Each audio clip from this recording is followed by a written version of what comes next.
everybody, and welcome to Always Funny in Las Vegas. I'm your host, Ed Regine, and we have a fantastic show lined up for you today. But before I do that, I just want the audience to know that, especially the ladies, I'm married, so sorry, ladies. No, my wife is great. In fact, she has a full-time job. My wife works from 8 in the morning till 5 in the afternoon, 5 days a week. And she loves her job, but she complains about the commute. She's always like, oh, the commute, I hate the commute, which is weird because she works from home. So, and this happened the other day. I was just kind of goofing around, so I came out of the bathroom and I said, honey, I just shaved Mr. Happy and the twins. You know what that means? She said, yeah, the drain's going to be clogged again. So I used to date before I got married, actually. Had to use the condoms, right? You got to be careful when you're dating. I actually bought some, came with directions on the pack, said, don't ever reuse a condom. I'm like, you know, because for years I just kept rinsing mine out and hanging them on the line. I got three or four of them up there, neighbors looking, oh boy, Ed had a good week. And one time after I was married, just for fun, I bought the glow-in-the-dark condoms. I put one on, I immediately became Darth Vader. I'm walking around the bedroom.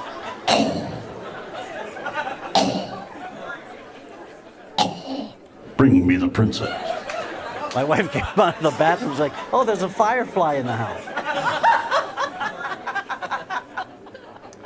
Yeah, I had no luck dating. I dated some women that were just not the best-looking women in the world, you know.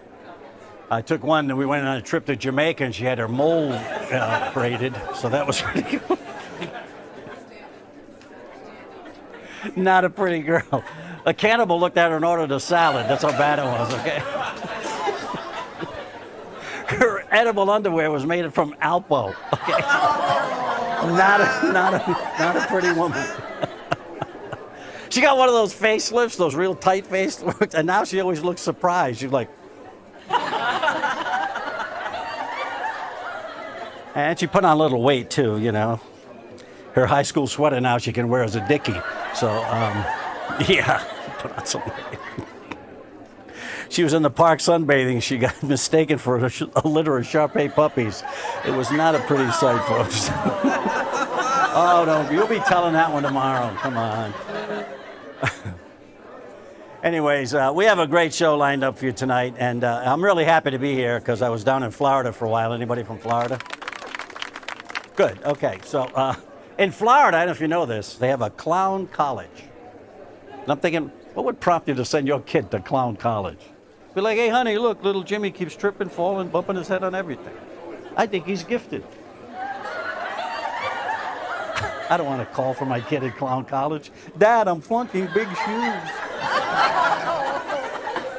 Anyways, I'm here in Vegas, so that's what's important, right? Always funny in Vegas, and that's what we do here. We have a great show. We have a tremendous lineup for you today. I know you're going to enjoy it. It's going to be a lot of fun, so don't go anywhere. We'll be coming right back, and remember, we're always funny in Vegas.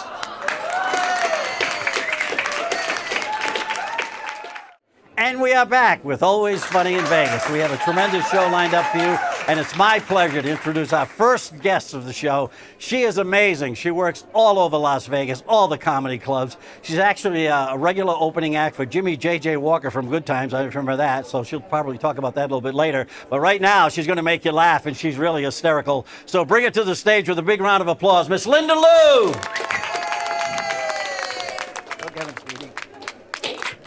Thank you, everybody. It is wonderful to be here. And do you like this little outfit I picked out? Little something from the Menopause Barbie collection. Desperately clinging to youth edition. I don't mind getting older. I just had a birthday last Tuesday. 66. Pretty good, huh? Yeah, I don't mind at all. You know, I love it. I never feel old. I mean, I fancy myself as being hip and happening, you know, until I caught myself in Trader Joe's swatting at what turned out to be a floater in my eyeball. Very cool. But there is a wisdom that comes with age, right? I'll tell you something I learned. Never trust a female gynecologist with a mustache. True. No. I once went to a doctor, she had like a Yosemite Sam thing going on. I'm like, honey, you're not touching my hormones. No. I don't care to be looking like ZZ Top, all right? God. But the only thing I do miss, the thing about getting older that's not that great, I miss the sexual harassment. I do. You know, I once had a boss that told me, Linda, you've got the greatest ass on earth. And I was like, well, thank you. I've been doing buns of steel for 30 years. I am seen. I live in a 55 plus community here in Las Vegas. It is fantastic. The pool, it's like a scene out of Cocoon. It's just unbelievable. The thing is, the drivers there, I mean, oh my God, you don't know if they're actually going to take a turn or the directional's been on since last Sunday, so. And at night, oh my God, they cannot drive at night. You see them driving with the Helen Keller stick in front of their car. I'm like, oh God, that scares the crap out of me. But I do love it, and there's lots to do there, and I am one of the anthem jazz dancers in my community. We are kind of like the dancing grannies, but more glittery and slutty looking, you know? And my dance style, I mean, I'm very proud of it because it's very unique. Imagine a stripper being electrocuted. That says it right there. It's very Caucasian. Oh my God. But you know what? I'm the youngest in my dance group, and I'm 66. So some of those ladies, they are dancing with a bad shoulder and a bad hip, and it's tough when you get older. I am so lucky because all of my ailments are mental. So it doesn't affect my dancing at all. I will tell you though, living in a 55 plus community, it's almost like being back in middle school. You know, you have the jocks in the gym, and you have like the teacher's pets that are on the Nextdoor app all the time. You know, somebody rang my doorbell. And who would have thought there is such thing as 70-year-old mean girls? Oh, one of them, she's always bragging. She says, I've been married to the same man for 47 years. I'm like, big deal. I found 3 men to marry me. Who's got it going on? Yes. You may have your original husband, but I have my original face. And then this other one, she's like, I weigh the same as I did in high school. I'm thinking, you know what I weighed in high school? 103. If I weighed 103 now, I'd have 2 weeks to live. I'd be sipping Ensure through a bendy straw, waiting for the nurse to come. My God, 103. I have not tucked in my shirt since Y2K, so. And when I see a woman my age with their shirt all tucked in, all I can think is, you filthy whore. Sorry about that. Sorry. Yeah, but I do love it. And one thing I realize is that divorce, that is a young person's game. Older people really don't get divorced. Yeah, you know, if we don't like our spouse, we just kind of like when they stop breathing between the snoring at night, we just don't give them a jab, right? Like, well, let's see how this works out. Let nature take its course. See, that's why you don't go to bed angry, really. Yeah. And people my age, we don't even argue anymore. I am convinced when you see an old guy with all that ear hair sticking out, his wife hates him. She's like, I'm not gonna argue with you, but I'm just gonna let you walk around with a bush coming out of your head. No problem, honey. I would never do that to my husband, though. My husband is a very nice guy, very handsome. Like, he could do a Cialis commercial. I'm not kidding. Yeah. Not that he needs it. And not that anybody needs 4 hours of that. Am I right? I mean, my beauty sleep is very important at this age. If I feel something big and hard making its way to my side of the bed, I'm like, please let that be his iPad. Hey, thank you so much. You're a great audience. Linda Lou. Thank you. Linda Lou. Good job, baby. Linda Lou. Come on, one more time for Linda Lou. Fantastic. And we have a lot more shows, so don't go anywhere. We'll be right back with Always Funny in Vegas with Linda Lou. We'll be right back. And welcome back to Always Funny in Vegas. And sitting next to me here is Linda Lou. I know you just enjoyed her comedy, so let's have it one more time for Linda Lou. She's great. Thank you so much for doing this. It's great having you here. Thank wow. you. And you've been working all over the place. I have. I love, doing comedy, and I do comedy mostly here in Las Vegas, but I'm from upstate New York, so when I go back to visit, I'm up there too. Oh, that's great. Yeah. And you've been working with Jimmy Walker. You've been in his opening act. J.J. Walker from Good Times. You guys remember him? Yeah, she's opening act for Jimmy when he performs around Vegas and on the road, right? Oh, he is so good to me. He's such a dear man. I mean, I just feel so lucky. I do. He's a great guy. I had an opportunity to work with him a couple of times in my career, and he's always been great. So what got you started in comedy? And now is this like a second career, or you started later? Or? Well, I mean, it's funny. I did start later as comedy goes. I was 46. So it was 20 years ago, the first time I did comedy. And the way I got into it was kind of as a sad kind of way. I had just gotten divorced for the second time. And I moved to Las Vegas by myself. I had no job, no friends, no nothing. And I would just go to an open mic every Sunday night because I thought, well, they'll be in a good mood. and so I was like, oh, maybe I could do that. And I felt like I had nothing to lose. And like sometimes there'd be a comedian and I'd be like, oh my God, I could be better than that guy. And so you get a lot of inspiration from people who suck. And so I thought, well, I'm going to give it a try. And I was only going to do it once because I had such terrible stage fright. And then that was the beginning. And that was 20 years ago. But I've always had a day job. But once you do it, and it happened with me when I did my first open mic night, it gets in your blood.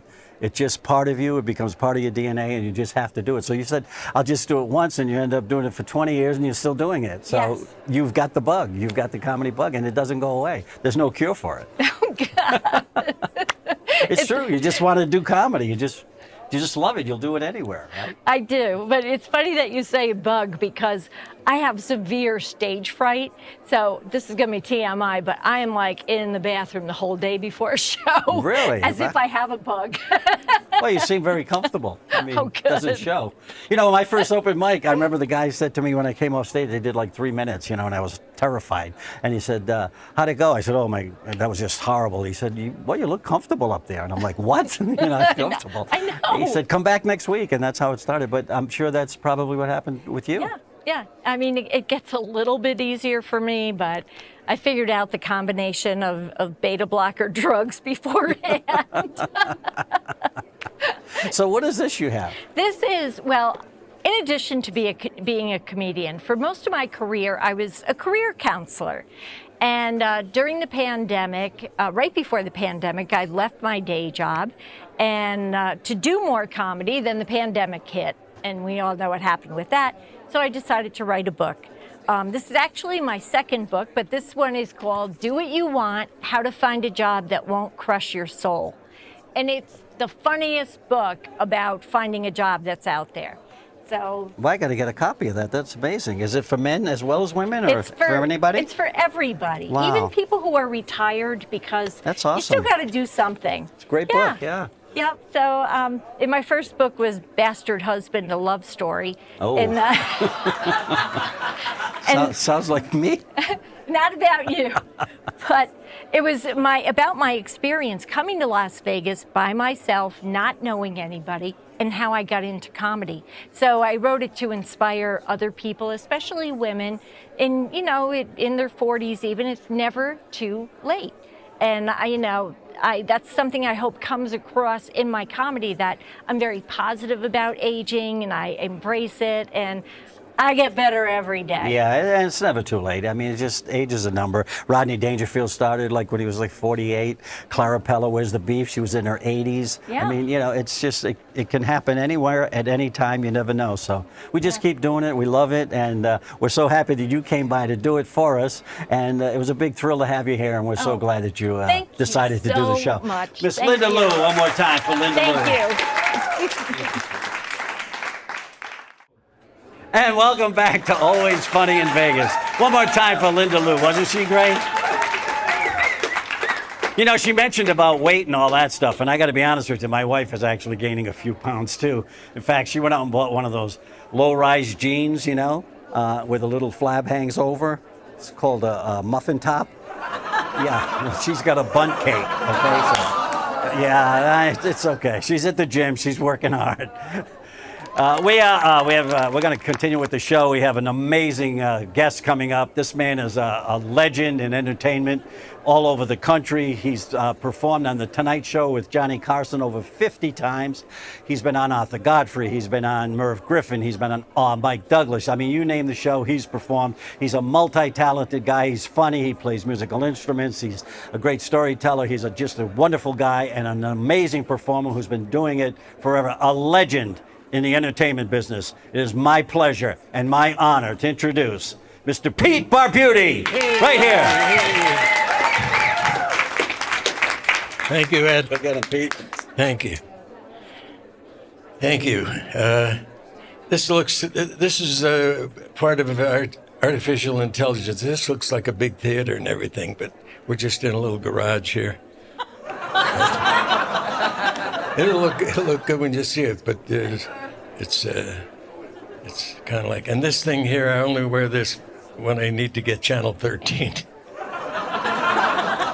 I've been in Vegas a long time, longer than almost everybody. So I'll tell you a little bit. When I first got here, the town was run by the mob, as you know, in the old days.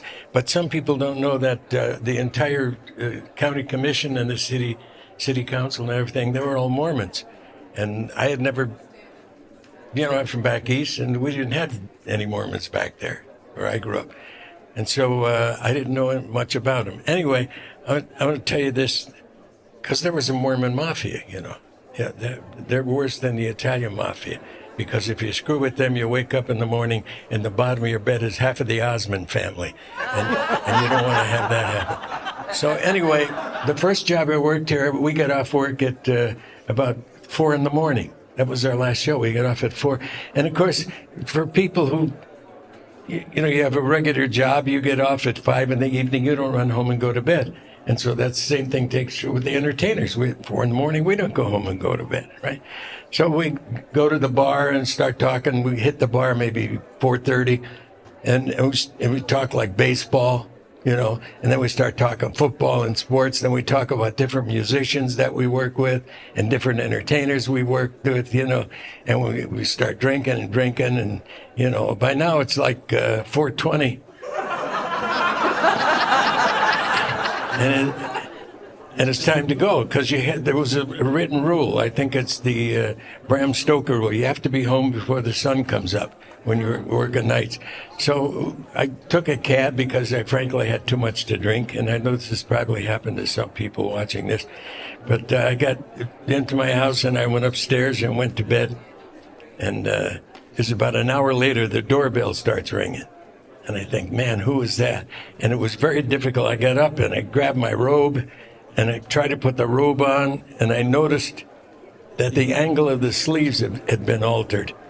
I don't know why someone would do that, break into your house with a needle and thread and actually alter the angle of the sleeves of your robe. But it happened, and I couldn't get the robe on, so I just sort of crunched it up around myself, you know. And I came downstairs and I opened the front door, and it was the two young Mormon boys, you know, who were spreading the word. And my house faces the east, and this was August. And they're standing there, and the sun was directly behind them. And the one kid said to me, "We're here with Jesus." I'd never been that scared in my entire life. So we deal with them, and we integrate. We all learn to get along. And I'll say one thing about, since this show is all comedy, I had the good fortune to do a television show. I think it was Mike Douglas, but it doesn't matter who, with Commander Lloyd Booker, who was the commander on the USS Pueblo, ship that was abducted by the North Korean Navy. It was a spy ship. Everybody has them. Everybody lies about it. And when they come out to take you prisoner, you make a phone call and the Air Force shows up and then they run. Well, this time, for some political reason, the Air Force didn't show up and they captured Commander Booker and his guys, 100-man crew. And they tortured them. They were in prison in North Vietnam for about a year, and they tortured them. And the Commander Booker personally had to go out every morning and dig his own grave and then kneel at the grave, and somebody would cut off behind him with a handgun and put it to his head and say, "Fire," and there was never a round in the chamber. But after doing that every day, he could feel this horrible, he could actually feel the bullet entering his head. I mean, it was terrible pain. Anyway, they were there for a year, and he said the only thing that saved their lives was their sense of humor. I mean, they all prayed every night, but prayer is one way. You never hear God say, 10-4, I got you, you know. So you're praying, you're hoping something will get better. And it never did get better, but finally what allowed them to remain their sanity was just their sense of humor. They would imitate the one guard, the way he walked, or another guard, the way he had his hat on. They would do jokes. And he said it's the only thing that allowed them to stay sane for an entire year. So when we talk about comedy, it's kind of a serious business, and I'm proud to represent that particular field. And I started as a musician and sort of got into comedy a little bit at a time, but it really saved my life, and I think it's important that you learn to laugh. I want to talk about today about everybody has a cell phone. And years ago, they say, how the hell did you do it? Well, think back thousands of years to the mother continent, Africa, when guys would beat drums and they could communicate with another village down the road. And the indigenous people in America, they had smoke signals and they had tom-toms and they could communicate perfectly. Well, I go back to an era in New York, in New Jersey, and the East Coast, when you lived in an apartment house and you had steam heat and you had a radiator, and if you wanted to get in touch with the janitor in the middle of the night, you didn't get up and take an elevator down 20 floors or something. You'd grab something like a hammer or wrench and you'd go over and you'd bang on the radiator. And the janitor could hear those knocks that would be transmitted through the metal pipes that were conducted to the furnace in the basement. And if the janitor had a reply, he could bang on the furnace pipes, and you could hear it on your radio. You could carry on a conversation. And a typical one would be if you wake up and it's cold in your apartment, and so you go to the radiator with a wrench or a hammer or something, and you say, by banging on the radiator, you say, which means let's have some heat. The janitor could actually read that. It was the language. And the janitor sometimes was in bed with a bottle of Thunderbird and didn't want to move. And his response would be, which is, go back to bed. And this conversation would get on. The tenant would say, hey, man, I mean, we're freezing up here. It's your job. Go there, stoke up the furnace, and let's have some heat. And the janitor's still not motivated to move out of bed. Once again, go back to bed. Well, now the tenant would get really irate, and he would get crazy, man. He would start, hey, janitor, this is a stinking situation. I'm paying my bill, and this is the last time I'm going to tell you I want some heat up here. And finally, the janitor, in order to end this conversation, just simply said, okay, you can figure that one out. And so in closing, I use that language. with this little poem that roses are red and violets are blue, and Vladimir Putin. Okay. Thank you all. I appreciate being here. Hey. Pete Barbutti! Hey, this goes back. The man, Pete Barbutti! One more time for the man, the legend, Pete Barbutti! And we'll be back with lots more of Always Funny in Vegas. Don't go anywhere. You're going to love what's coming up next. We'll be right back. And welcome back to Always Funny in Vegas. I'm sitting here with the legend, Mr. Pete Barbutti. One more time for Pete. Hey, for Pete. Thank you, Ed. First of all, I want to thank you so much for doing this. I mean, you're still going Yeah, sure. strong. You threatened my life. I had to come here, man.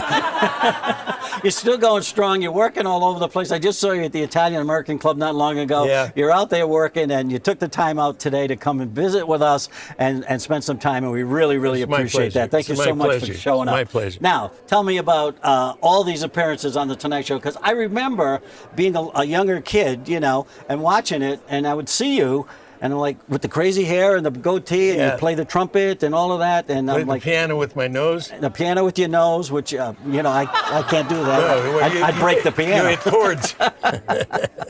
I'd break the piano. But anyways, so you did all of that, and I remember that, and all through the years you did all these shows. So what was it like? How was it? Did you get to know Johnny well at all? Yeah, I was lucky. I had a great career. Because I want to go back a little bit. Philosophically, I was an incredibly shy child. I mean, really shy. I grew up in a great situation. My grandfather, who came from Italy, he and his wife, and my grandmother, they bought an old house in Scranton, Pennsylvania that was 100 years old when they bought it. Wow. So it was when I moved in, it was 150 years old or something. Wow. There's no nails, wooden pegs, but it was like a big mansion. It was a big house. Yeah. And my grandfather, who was a contractor, he divided up the rooms and everything. So all the families, all of his kids, they had 6 children. All the families lived in this house, but in the back, there were little houses that originally were slaves' quarters, like 200 years ago. Yeah. And he remodeled them and put heat in there. And the garages were originally stables. And so, I mean, this is a very old house. Wow. And so I grew up with all cousins and uncles and aunts as a constant supervision. But I was incredibly shy. And then when I was in 4th grade, I think, the teacher said, "Tell us what you did for your summer." And I told him I went fishing with my Uncle Ralph. And we were fishing on this pond, and there was this wooden log there. And Uncle Ralph said, if you step out on that log, then you can cast into this little cove there. And so I did it, and it turned out the log wasn't hooked to the bottom, it was floating. And I stepped on the log, and the log sunk. And the teacher said, "And how did you feel when the log sunk?" And I said, "Wet." And all the kids in the class laughed, and I felt this warmth from my feet up to the and that was in 4th grade. And then when I was about 9 or 10, my family were very poor. They went into Hawk and bought me an accordion. And that allowed me to be a public figure. Mm-hmm. And so that gave me the reason to be on stage. The first group I worked with was called Teddy Volts and the Overtones. And it was a very hip jazz group. We played all, Miles Davis and Dave Brubeck. We played all the hip stuff. And it was a very effete group. We didn't want the people to really understand us. So we played all these deep songs. And I was playing the accordion.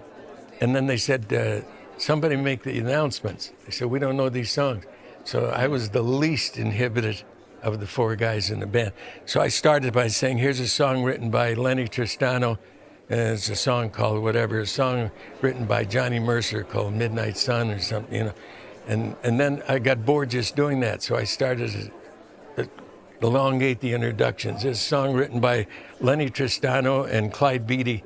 They were on a small fishing boat in the Missouri. And I go into this thing. And all of a sudden the people would start to turn around and watch the introductions.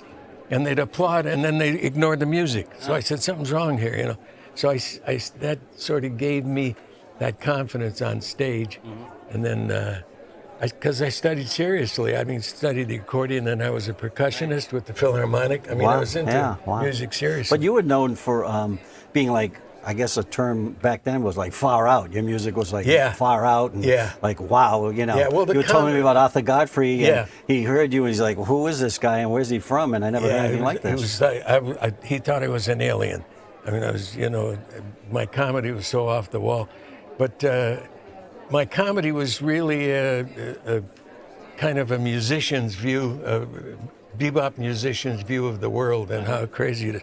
In fact, I did an album and a bunch of guys wrote liner notes, Shecky and Rickles and Buddy Hackett. And Shecky Green. Yeah.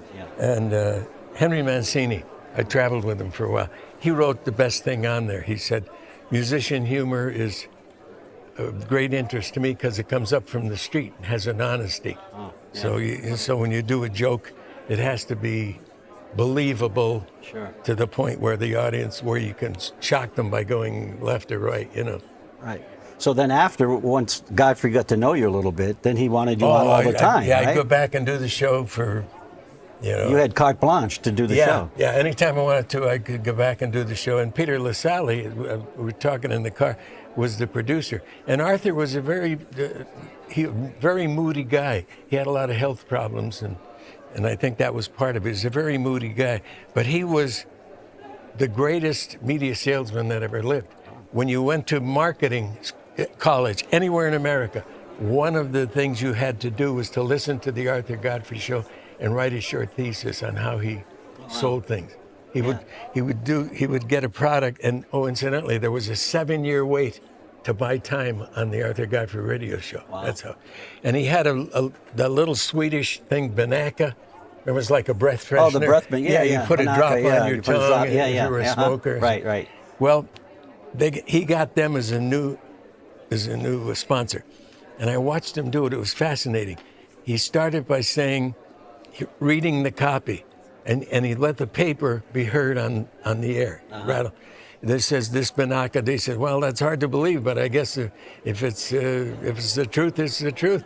And he didn't really back it. Then he says, and then finally, he said, remember the other day he said we smoked a cigar. He was a cigar smoker, as was I. We smoked a cigar, and I had to go up and visit with the head of CBS Radio. I said, yeah.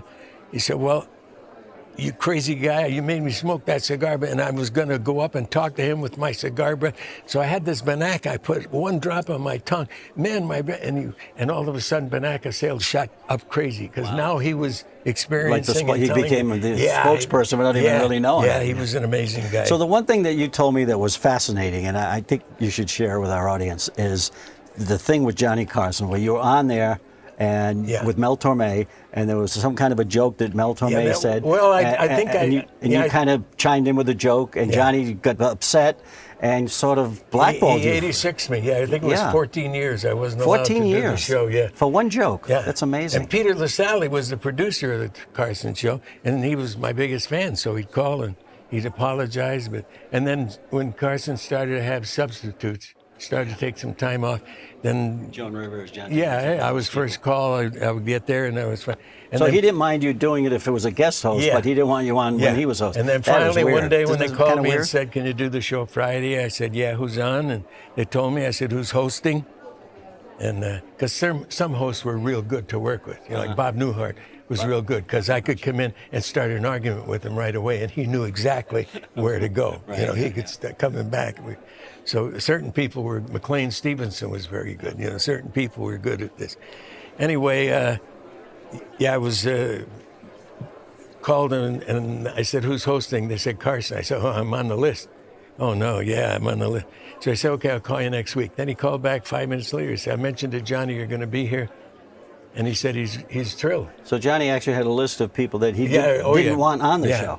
I can tell you one other guy, Jerry Van Dyke, who was very good at pantomime and stuff. Sure. Jerry was 86. Played the banjo. Yeah, he was very good, and he was a clever guy. He was, I don't know why, but he was. So that 86. spans like, I don't know, over 50 years of you entertaining and just performing everywhere and doing everything. Yeah, more than that, because I started, when I got the accordion, my first job was I worked the wedding for Mickey Fontini. I worked his wedding on the accordion. I think I knew 5 songs.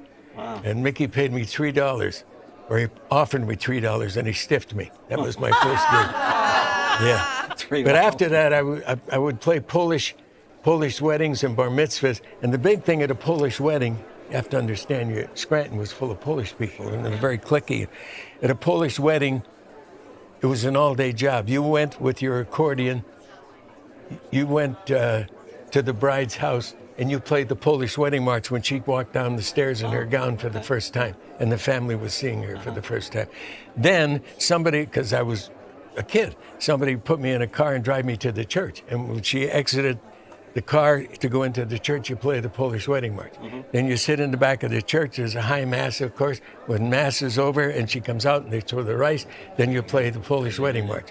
Then you get in the car and then you go to the family's house for the breakfast. And they have this, it's always at a family house. It's a formal breakfast. There's more food than you've ever seen in your life. Wow. And a lot of drinking.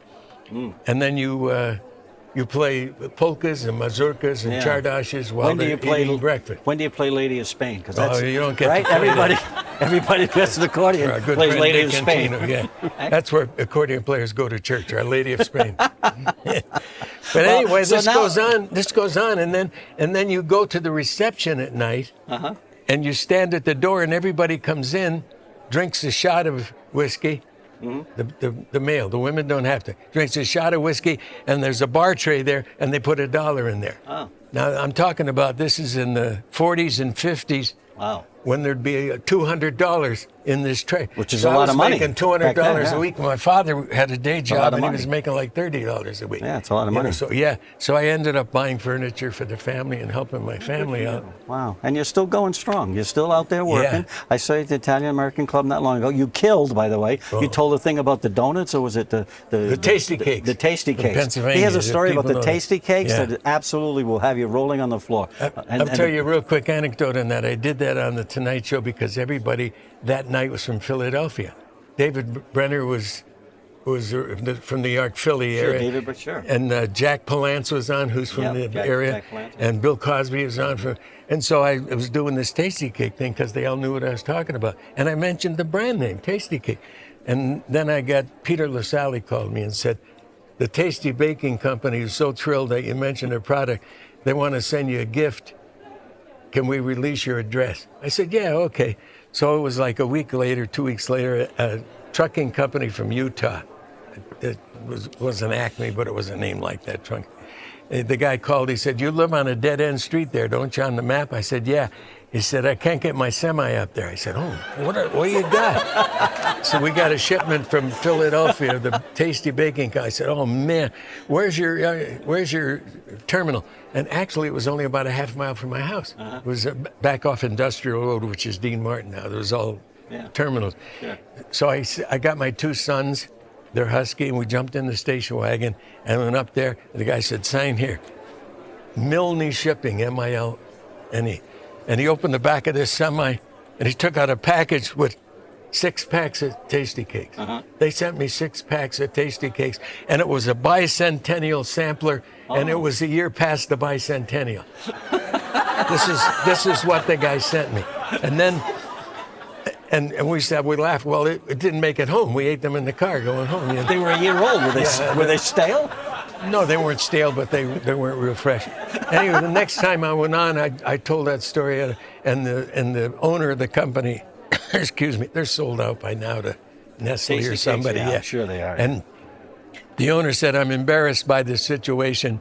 I thought if the guy had any brains, he's going to deliver a dump truck full of Tasty Cakes. What would that cost him? Maybe a couple $1,000s. Okay, yeah. And they'd dump it on my front lawn, and the press would take a picture and be on the front page of the newspaper, and I would give the cookies to the orphanage or to Opportunity Village. And the next time I'm on the Tonight Show, I'd say, "Johnny, look at this picture," and they'd get another plug. The guy had any brains. So he sent me 6 packs of Tasty Cakes. And then I went on and I talked about it. And he sent me a letter that was typed, and I swear it looked like a kidnapper typed it. It had everything but the inverted E's. The thing wasn't lined up, you know. Yeah. And he said, "I'm sorry about the mix-up. In order to make it up to you, next time you're in Philly, I'd like to show you our factory." And I thought, boy, there's a thrill, you know. There's the dough over there, and there's the icing over there. So let's bring it up to today. Now, where can we see you? Is there somewhere you're going to be performing? I'm still doing a bunch of, I got a ton of things on YouTube. from the Gary Right, when you Moore go to show. YouTube, yeah, and, sure. Yeah, the Gary All Moore the stuff show. that you've yeah, done. Mike Yeah. Douglas, Merv Griffin. But if we want to see you live, are you performing? Yeah, every once in a while I do most of the things for the Las Vegas Jazz Society. Uh-huh. You know, And you 'cause play. that- You play. Yeah, that was my. Do you do some stand-up as well? Yeah, Tell a that few was jokes. my roots in music, and so I do that for them. I'm very proud of my connection. Well, we're with going to them. keep our eyes open. Okay, Ladies then. and gentlemen, we're going to keep our eyes open. We're going to find him, and we're going to go see him, and he'll have you rolling in the aisles. He's tremendous. He's a legend, and we're so happy that you Thank decided you, to Ed. do the Thank show. you. And I just owe you one, I guess. No, because, you this threatened is- my this is life for this. That's enough, man. Ladies and gentlemen, the legend, Mr. Pete Barbutti. Hey. Thank you, Pete. Thank you so much. My pleasure.